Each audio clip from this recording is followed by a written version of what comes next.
నేను మా మిత్రుడు పవన్ కళ్యాణ్ గారు జనసేన, తెలుగుదేశం పార్టీ, బీజేపీ 3 పార్టీలు కలిసాం. ఆ రోజు ఒకే మాట చెప్పాం, రాష్ట్రాన్ని పునర్నిర్మాణం చేయాలి, విధ్వంసం నుంచి వికాసం వైపు నడిపిస్తానని చెప్పాం. ఆ మాట నిలబెట్టుకున్నాం. సంక్షేమ కార్యక్రమాలు చరిత్రలో ఎప్పుడూ ఇవ్వని విధంగా ఒక తేదీ అంటే ఆ డేట్లో సంక్షేమ కార్యక్రమాలు ఇచ్చిన ప్రభుత్వం ఈ ఎన్డీఏ ప్రభుత్వం అని చెప్పి కూడా నేను మీకు తెలియజేస్తున్నా. నిన్న నేను ముంబైకి వెళ్ళి డిప్యూటీ సీఎం పవన్ కళ్యాణ్ గారిని కలిసి వచ్చాను. ఆయన భుజానికి ఆపరేషన్ అయింది. ఎందుకంటే ఆయనకు ఫ్యాన్స్ ఎక్కువగా ఉంటారు. ఎక్కడికి బయట వచ్చినా తోపుళ్ళు కూడా అట్నే ఉంటాయి. ముందుకు లాగడం మా రాజకీయ నాయకులకు అందరికీ ఉంటాయి, ఆయనకి ఇంకొంచెం ఎక్కువగా ఉంటాయి.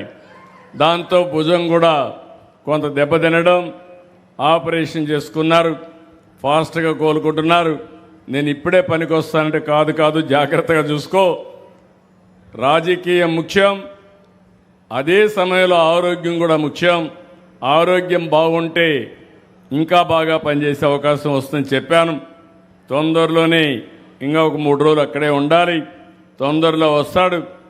ఆయన, నేను, నరేంద్ర మోడీ గారు ఒకటే ఆలోచిస్తున్నాం. నరేంద్ర మోడీ గారు ప్రధానమంత్రిగా 2047కు భారతదేశాన్ని వికసిత్ భారత్గా తయారు చేయాలనేది లక్ష్యం. నేను, పవన్ కళ్యాణ్ గారు 2047కి స్వర్ణ ఆంధ్రప్రదేశ్గా తయారు చేయాలనేది మా లక్ష్యం. అందుకే 36 ప్రాజెక్టుల్ని పూర్తి చేస్తున్నాం. నాకెప్పుడు కూడా గోదావరి జిల్లాలంటే ఇప్పుడే కాదు, మొదటి నుంచి కూడా నా రాజకీయ జీవితంలో గోదావరి జిల్లాలు ఎప్పుడు కూడా నన్ను ఆశీర్వదించాయి.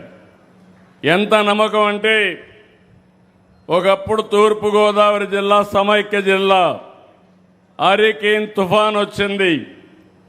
10 రోజులు ఇక్కడే ఉన్నా, మళ్ళీ పునరావాసం కల్పించి మిమ్మల్ని అందరినీ బాగా చేసిన తర్వాతనే తిరిగి హైదరాబాద్ సెక్రటరియట్కి వెళ్ళాను. ఇక్కడే రాజమండ్రి ఆర్డీఓ ఆఫీసే నా సెక్రటరియట్. ఆ రోజు అది చేసి 21 అసెంబ్లీ సీట్లు వస్తే 99లో 20 అసెంబ్లీ సీట్లు గెలిపించిన ఏకైక జిల్లా గోదావరి జిల్లా. అంటే మంచి చేస్తే మీరు ఎప్పుడు మాతోనే ఉంటారు. ఎమ్మెల్యే మంచి చేస్తే ఎక్కువ ఓట్లేస్తారు. అదే మరి పార్టీ మంచి చేస్తే ఆ పార్టీని ఆశీర్వదిస్తారు. నా ఆలోచన ఒకటి మీరు గుర్తుపెట్టుకోవాలి.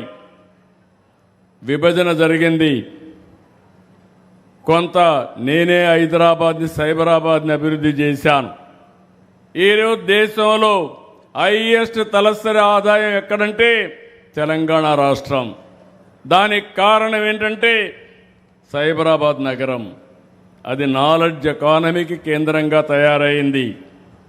అదే సమయంలో విభజన జరిగిన తర్వాత నేను ఎప్పుడు ఆలోచించేవాడిని, నేను చేసిన ఒక నగరం తెలంగాణకి వెళ్ళింది, మంచిది, అక్కడుండేవాళ్ళు బాగుపడ్డారు, ఇక్కడుండే వాళ్ళని కూడా బాగు చేయాలి, వారితో సమానంగా పైకి తేవాలన్నది నా జీవిత ఆశయమని మరొకసారి మీ అందరికీ విజ్ఞప్తి చేస్తున్నా.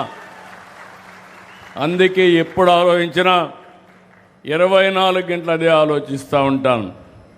అందుకే మీరు ఒకసారి చూస్తే గోదావరి జిల్లాలో వరి పంటకు కూడా రాను డిమాండ్ తగ్గిపోయే పరిస్థితి వచ్చింది. దానికి కారణం ఆహారపు అలవాట్లు మారిపోతున్నాయి. కార్బోహైడ్రేట్స్ తినడం లేదు. ప్రతి ఒక్కరూ ఈరోజు ప్రోటీన్ తినే పరిస్థితికి వచ్చారు. ఇక్కడ పండే వరికి, ధాన్యానికి ధర తగ్గే పరిస్థితి వస్తూ ఉంది. మనం పండించిన చేపలకు ధర పెరిగే పరిస్థితి వచ్చింది. కానీ ఈ మధ్య కాలంలో యుద్ధ ప్రభావం వల్ల కొంతవరకు ఇబ్బందులు కూడా వచ్చాయి. నేను ₹1.50 ప్రతి రైతుకు అక్వార్ రైతుకు కరెంట్ ఇచ్చానంటే అది వాళ్ళ పైన ఉండే ప్రేమని మరొక్కసారి మీ అందరికీ తెలియజేస్తున్నా.